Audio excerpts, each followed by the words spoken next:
Have you ever found yourself sitting in your favorite chair, sunlight streaming in, a cup of tea cooling beside you, and felt that quiet ache, that emptiness that comes when you realize the house or your day is just a bit too silent? Maybe you've looked out the window and watched the world go by and wondered where the laughter, the chatter, the busyness once filling these rooms has gone. You're not alone, my friend. Loneliness after 65 can sneak up on anyone. But what if I told you, within that very loneliness, there's a seed of something strong, something that might become your greatest strength yet? Hello there, I'm Albert, and this is Golden Age Wisdom. Today, we're going to talk about loneliness after 65. Not just the way it feels, but how to gently turn that loneliness into a source of strength, resilience, and new beginnings. It's not always easy, but together we'll explore 5 thoughtful ways to make the quiet in your life sing with new meaning. If you're ready, let's talk by the fireside, just as friends do. You know, when I retired, I half joked that I was leaving one big, noisy family for a quieter one. The truth is, after all those years of raising a family, going to work, and running around to doctor appointments or soccer games, the stillness of retirement was, well, startling. At first, it felt like freedom, but then there were days where it felt more like emptiness. That's a very natural part of getting older. Why do we feel lonely? Our children are grown. Sometimes our spouse or closest friends have moved on in one way or another. Our bodies might slow down, or we just don't get out like we used to. I can't count how many times I picked up the phone to call my old friend Bill, only to remember he's no longer with us. There's a hollow in my days that was shaped like those old familiar voices. But here's what I've learned. All that emptiness? It's just space. And space, my friends, can become anything we want it to be. I want to share with you 5 ways I've learned, or seen others learn, to transform loneliness after 65 into compassion, into growth, and into a deeper kind of joy. Let's walk through these, one step at a time. First way, let the quiet teach you. You might think of loneliness as an empty room, a room with no music, no conversation, just silence echoing around the walls. But sometimes, if you listen closely, the quietness has much to teach us. When I first retired, I missed the everyday noise. Phones ringing, the radio on, the kids arguing good-naturedly over breakfast. The stillness was strange. My neighbor Ruth, she always said, "Albert, don't be afraid of the silence. There's wisdom in it if you listen." One early winter morning, I couldn't sleep, so I sat by the window. Snow was falling, soft, steady, making the world look brand new. In that silence, I noticed things, the creak of the floorboards, the rhythm of my own breathing, and the sound of the furnace humming. Oddly, I began to feel comfort. Even if nobody else was awake, I was there, still alive, still breathing, still present in the world. In these moments, the quiet isn't empty. It's full of memory, of gentle thoughts, of the reminder that we're still here. The silence can feel like a friend if you let it. It has space for all our stories, our old songs, our laughter, and our tears. Sometimes I take a deep breath and say out loud, "Thank you for this quiet." It reminds me to appreciate what's still around me and what's inside me, too. If you're feeling lonely, try this. Sit quietly, even for just a few minutes. Don't rush to fill the space with the television or busy work. Notice the little things, the way the sunshine dances on the kitchen floor, a favorite old photograph, the ticking of the old wall clock. These gentle details are part of your story. When you pay attention to them, the loneliness feels less like a prison and more like a garden waiting for something to bloom. If you feel comfortable, I'd love to hear. What are the small comforts you notice during your quiet times? Maybe it's the sound of wind in the trees, a bird at the feeder, or the warmth of a knitted blanket. Please share it in the comments below. They might give comfort to someone else watching today. Second way, reach out, even in small ways. Now, sometimes the silence is too much. Sometimes what we really crave is the sound of a familiar voice or the touch of a warm hand. I've learned, often the hard way, that it's easy to shrink back when you're lonely. To wait for the phone to ring, the invitation to arrive, or the neighbor to knock. But one of the bravest things we can do at our age is to take the first step, even if it's a small one. I remember a story about my good friend Harold. After his wife passed, he stopped coming around to morning coffee at the diner. We missed him, and a few of us tried to call, but he'd always say, "I'm fine, just taking it easy." Months went by. Then, one morning, Harold showed up, hat in hand, a little sheepish. He said, "You know, I finally got tired of waiting for the world to come to me. I figured maybe I could go find it instead." From that day on, he made it a point to call someone, anyone, every morning, just to say hello. Some days he called his granddaughter at college, sometimes an old work buddy. Other days he left me a message just to say, "Thinking of you, Albert." It didn't erase the ache he felt for his wife, but it did something even more important. It connected him to the world again. Reaching out doesn't have to be a grand gesture. It could be a postcard to an old friend, a wave to the mail carrier, or a few words to a neighbor as you collect the newspaper. The truth is, most folks are lonelier than they let on. When you take the first step, you open the door for connection, not just for yourself, but for others too. If you're not sure where to start, try this. Make a little list. 3 people you haven't spoken to in a while. Don't worry about whether they'll pick up or if you haven't spoken in months. Just call or write. Tell them you were thinking of an old memory or saw something that reminded you of them. You might be surprised. Often, someone is waiting, hoping for exactly that kind of reaching out. And if you're enjoying this gentle conversation, I'd be grateful if you'd subscribe or like this channel.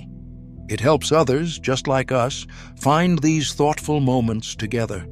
Third way, find purpose in the everyday. You know, when you're younger, purpose comes running after you. A job to do, kids to raise, bills to pay, groceries to buy. After retirement, and when the house grows quiet, it can feel like life has stopped knocking at your door. But, and this is something I learned from my neighbor Dorothy, purpose doesn't have to be grand or world-changing. Sometimes it's hidden in our smallest tasks. Dorothy lost her husband quite young and spent many years living alone. But she kept her windows full of flowers, geraniums, violets, begonias. Folks would always stop to admire her window boxes, especially in the spring. One day, I asked her, "Dorothy, how do you keep them so cheerful and bright year after year?" She smiled and said, "Those flowers keep me going, Albert.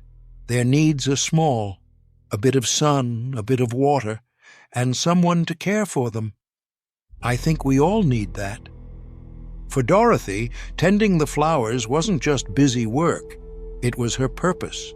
And, in a way, it gave joy to everyone passing by. Finding purpose, even in small things, can turn loneliness into hope. You don't have to start a charity or run a marathon, though if you do, more power to you. Purpose can be as simple as feeding the birds, volunteering at the library, or writing down your family stories for your grandchildren to discover someday. Once, I started a tradition with my granddaughter Emma. Every Saturday, we'd bake something together on the phone. She lived across the country, but we'd both start with the same recipe. Half the fun was seeing who made the biggest mess. The purpose wasn't about perfect cookies. It was about sharing something, even across miles. If you feel lonely, look for those tiny daily tasks that give your days rhythm and meaning. Maybe it's caring for a pet, keeping a plant alive, starting a journal, or calling someone every week. The small, steady things, that's where loneliness begins to transform, quietly, into gratitude. Fourth way, share your wisdom and experiences. Loneliness can sometimes feel like having a well full of water, with no one to drink it but you. Over the years, we collect a lifetime's worth of stories, lessons, and advice. When there's no one listening, it can feel a bit like keeping a book on a shelf that no one ever reads. But my friend Bill, now he was a storyteller. One afternoon, we sat in the park, him feeding the squirrels. He said, "Albert, I figure, what's the point of living all these years if I keep everything locked inside?" He started telling stories at the community center, kids, grown-ups, anyone who'd listen. Sometimes he told goofy old jokes. Other times he shared harder things, like the time he lost his first job or how he missed his wife every single morning. I noticed, as he talked, his eyes grew brighter. The loneliness didn't disappear, but it softened. And the people around him, they lit up too. Sharing your wisdom doesn't have to mean giving a speech or leading a meeting. Sometimes it's as simple as talking to a nurse at your next checkup, or sharing a family recipe with a friend. Maybe you write a letter to your grandchildren, telling them what it was like when you grew up. Or you volunteer to read at the library or church, or join an online group. Even your worries, your doubts, and your hopes, these can be a gift to others who walk the same road you've walked. In sharing yourself, you'll find a quiet kind of connection, far deeper than any surface chatter. A sense that your life's journey, with all its ups and downs, has meaning beyond yourself. If you'd like, I invite you to share a small piece of your own story in the comments below.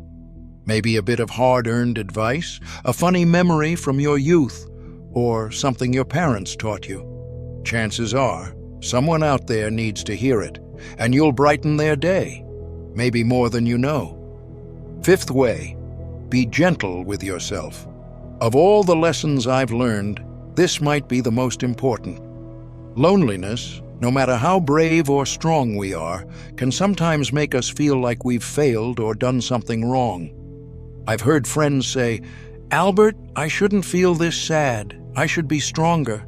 My kids are busy, but at least they're healthy." Or, "I have so much. Why do I still ache in the evenings?"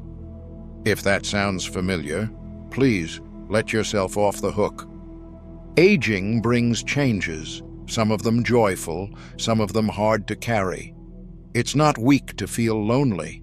It's just human. My Aunt Mabel, bless her heart, lived to 96. She outlived most of her friends, and in her final years, she lived in a little apartment with a cupboard full of hand-knitted scarves and too many cats.